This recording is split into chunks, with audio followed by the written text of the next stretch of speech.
Assalamualaikum warahmatullahi wabarakatuh. Selamat pagi semuanya.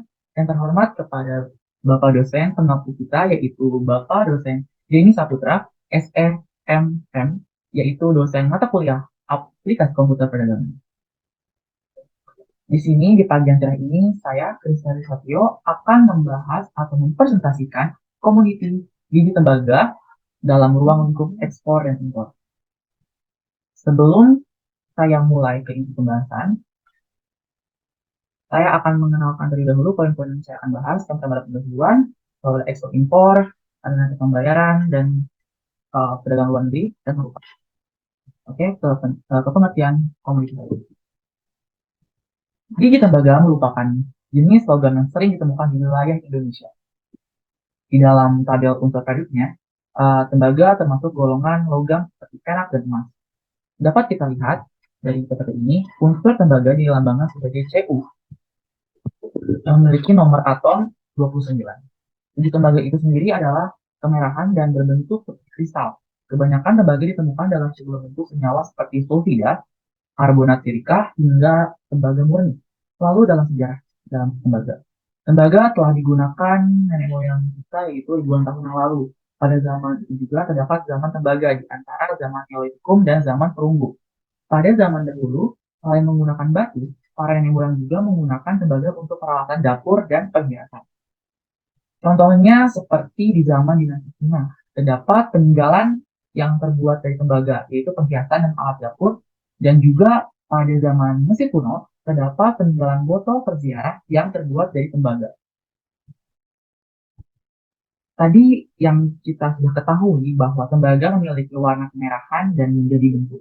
Contohnya seperti kabel listrik. Karena sifatnya konduktor panas dan menghantarkan listrik dengan baik, logam ini memiliki karakteristik yang berbeda dengan logam lainnya.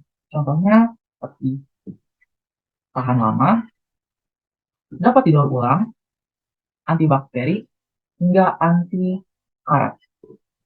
Karena memiliki karakteristik yang unik dan berbeda dengan logam lainnya, biji tembaga menjadi komoditi yang sangat diminati oleh pasar luar negeri, seperti pembuatan otomotif dan lain sebagainya. Oleh karena itu, pemerintah Indonesia menegaskan, menurut Dirjen Minerba, ia menegaskan bahwa nilai tambah tembaga wajib memberikan manfaat kepada negara dengan melakukan larangan ekspor tembaga ke luar negeri dan melakukan hilirisasi agar dapat menciptakan lapangan pekerjaan, meningkatkan margin keuntungan dari komoditi tersebut, dan juga mengurangi emisi karbon. Oke, lanjut kita ke operator tembaga Grace Birch. Operator tembaga Grace Birch merupakan cabang dari Freeport yang melakukan investasi pembangunan tambang di gunung di Papua. Dapat kita lihat di PPT ini bahwa Papua adalah salah satu penghasil tembaga terbesar di Indonesia.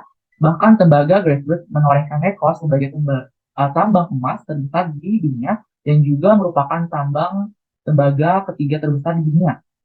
Tambang Grace Birch dimiliki oleh PT Freeport yang bermarkas di Amerika Serikat dengan total sahamnya yaitu 48,74% dan juga sisanya 51,23% yang dimiliki oleh Indonesia.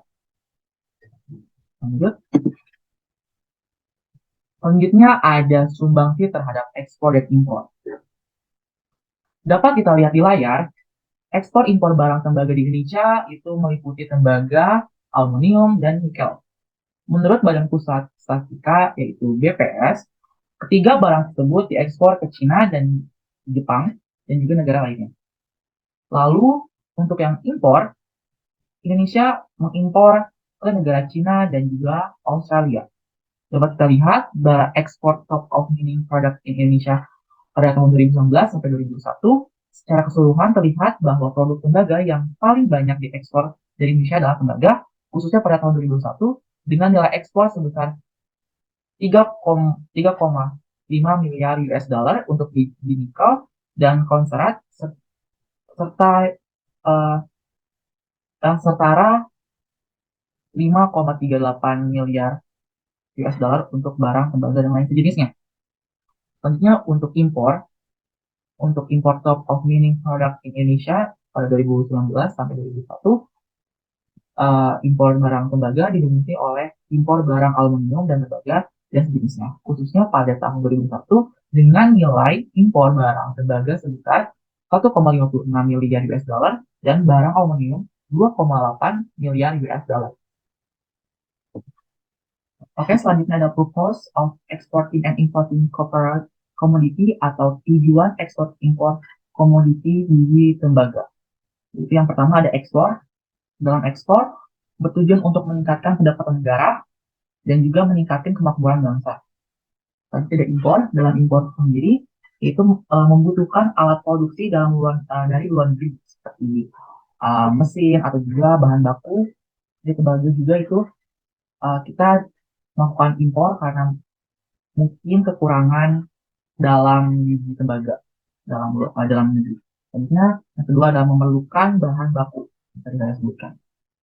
Ya, selanjutnya adalah value and volume of exporting and importing copper commodity atau nilai dan volume atau perkembangan dari ekspor impor biji tembaga. Selanjutnya adalah value and volume of exporting and importing copper commodity atau juga nilai dan volume atau perkembangan dari ekspor impor komoditi biji tembaga. Terdapat ekspor tembaga di Indonesia berfluktuasi di mana pada tahun 2008 mencapai 1,6 juta ton, kemudian naik secara signifikan pada tahun 2009 dan tahun 2010 menjadi 2,3 juta ton dan 2,6 juta ton. Tetapi pada 2011 mengalami penurunan menjadi 1,4 ton, dapat kita lihat di tabel ketiga ini. Besaran ekspor produk tembaga tentunya juga dipengaruhi oleh nilai harga tembaga tersebut. Oke, kita langsung lanjut ke tabel ke-4.5, yaitu tentang volume dan nilai import, yaitu menunjukkan besaran volume import produk-produk tembaga di sisi hilir. Impor produk tembaga atau produk tembaga dalam bentuk batangan, produk kabel tembaga, produk tembaga dalam bentuk foil mengalami kenaikan yang signifikan. Hal itu menunjukkan makin berkembangnya sektor hilir dengan kebutuhan akan produksi tembaga yang makin naik. Apabila kebutuhan impor tersebut dapat dipenuhi melalui pembangunan smelter tentunya di Indonesia, maka akan makin menguatnya industri logam dasar Indonesia sehingga maksud dari UU nomor 4 tahun 2009 dapat tercapai. Dan selanjutnya ada sumbangsi ekspor terhadap pendapatan negara. Yang pertama ada tenaga kerja sekitar 18.646 orang, lalu selanjutnya ada pajak dan PNBP sekitar 7,7 triliun dan 1,24 triliun. Selanjutnya ada PPM sekitar 2,27 triliun atau program pembangunan dan pemberdayaan masyarakat. Lalu ada investasi sekitar 20 juta triliun. Oke, selanjutnya ada advent on corporate commodity atau saran komoditas di tembaga. Yang pertama ada ekspor. Dalam ekspor, pengaruh perekonomian dunia memang mendominasi pengaruh kenaikan dan penurunan dari harga komoditi ekspor tembaga di pasaran internasional. Maka perlu dilakukan usaha disverifikasi pasar ekspor sehingga berdampak pada volume dan nilai ekspor yang mengalami kenaikan. Dalam impor sendiri, melakukan impor secara berlebihan maka akan mengakibatkan penurunan pada suatu kegiatan ekonomi dalam negeri karena konsumsi menggantikan barang-barang dalam negeri dengan barang-barang impor, dan jika harga valuta asing mengalami peningkatan maka akan menyebabkan harga-harga barang impor menjadi semakin mahal. Oke, selanjutnya ada neraca pembayaran dan neraca perdagangan luar negeri. Dapat kita lihat tabel 4.8 menunjukkan bahwa defisit nilai perdagangan produk tambang secara berkesinambungan terjadi sejak tahun 2001 sampai 2011. Pada SIPC 682,5, SIPC 682,6 dan SIPC 682,7, defisit nilai neraca perdagangan produk tembaga di hulu yaitu SIPC 283 terjadi mulai pada tahun 2005 hingga tahun 2011. Terkait hingga hilirisasi pertambangan, maka pengembangan industri dapat diarahkan ke pengembangan industri tembaga hulu untuk SIPC 283,2 dan membangun industri tembaga hilir untuk EIPC 682,5 dan EIPC 682,6 dan EIPC 682,7. Langsung kita lihat lagi dalam tabel 4.8 juga konsisten menunjukkan volume renata perdagangan divisi dalam volume impor lebih tinggi daripada ekspor untuk 3 produk hilir dan 1 produk hulu. Oke, yang terakhir yaitu penutup.